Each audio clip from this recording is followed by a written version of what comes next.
pekee, ili kila mtu amwaminie asipotee, bali awe na uzima wa milele.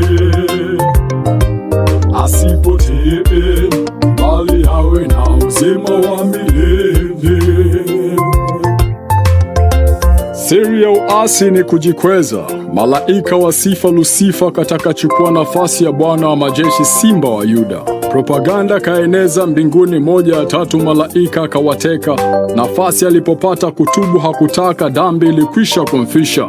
Utimilifu wa wakati kama umeme chini akashushwa, pamoja na malaika waliomfuata, nafasi yao mbinguni ikafutwa kabisa. Hukumu ya moto wa milele mpaka wabaki majivu kwao ikawekwa. Kilichofuata wazazi wetu Adamu na Hawa. Kosa halikuwa tu tunda lililoliwa, bali sana sheria ya Mungu iliyovunjwa. Kwa kula tunda ambalo Mungu alikataza, mkila mtakufa hakika. Sauti ya joka kusikilizwa, hakika hamtakufa.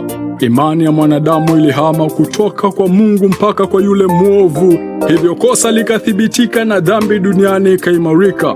Kinyume na kusudi takatifu la upendo wa Muumbaji milele mwanadamu kuishi, mauti ikaingia, mauti ya milele kwa wote waliozaliwa chini ya uasi pia, kwani wote wamefanya dhambi na kupungukiwa na utukufu wa Mungu.